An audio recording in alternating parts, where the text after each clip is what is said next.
We are about to embark upon a series of strange and exciting, dangerous adventures. Adventures that will lead us to all parts of the world.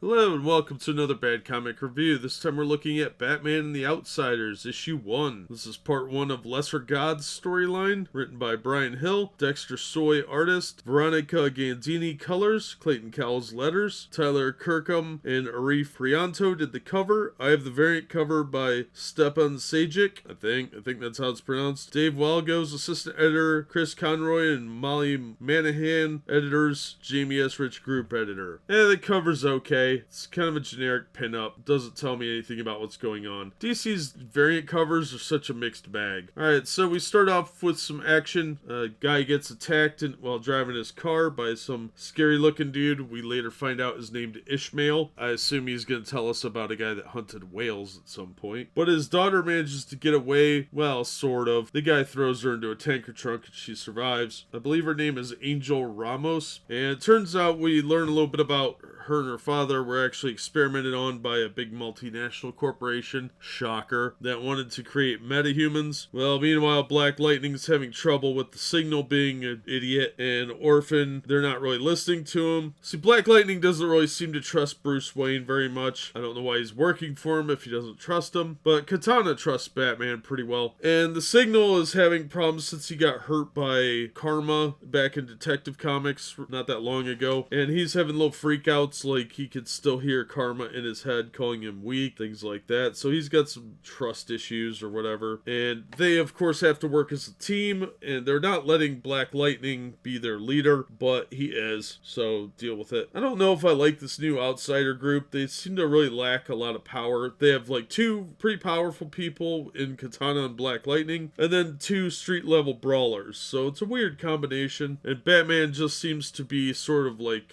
Bosley from the Charlie's Angels series where he gives out assignments. So I don't know how active Batman's going to be with this group, but overall it kind of felt like a Power Rangers episode in a way, and not in a good way. Black Lightning is not really becoming a leader, he's more becoming co-leader with Katana. I don't know why they just don't have her lead the team if he doesn't want to do it. And the whole thing with the Duke still hearing Karma in his head, I don't know if that's part of a storyline or not. That could be an interesting plot thread. Well, the girl they're chasing, she decides to try and blend in public places, and to do that she shaves the side of her head. Yeah, the left side of her head gets shaved, so that'll help you blend in. Yep, you're going real gray man there, honey. Good job. Now you just look like a strong independent woman that don't need no man, which is probably the point. And it turns out that Ra's al Ghul may have something to do with it, and she makes a possible friend. I don't know, but it looks like it's pretty interesting. It was an okay first issue. Really not a $4 story though. It's another one of these where they're gonna drag everything out for the trade paperback, I'm sure, because they're obsessed with that. It's sort of like the cover picture in that it's okay, but it's not selling me on it. If this had been like the second story arc, maybe I'd be a little more intrigued and give it more opportunity. I'll pick up issue 2 to review it, but I don't know, it's not something I'm gonna really look forward to. I mean, Orphan's been around for a while, I don't mind her. Black Lightning's awesome, Katana's cool, Batman of course is awesome, even though he doesn't seem to really do much. The Signal is kind of an idiot. I don't like his character, I think he's stupid. Don't care about this character at all. There's no reason to. So far he's just been a petulant whiner in Detective Comics and in here. He's an unlikable character. Give me something redeeming about him other than he's a whiner who gets his butt kicked a lot. So they're not showing the strength of that character at all. So far he just looks like the impulsive one that's going to get himself killed, if they did it in a realistic way. Otherwise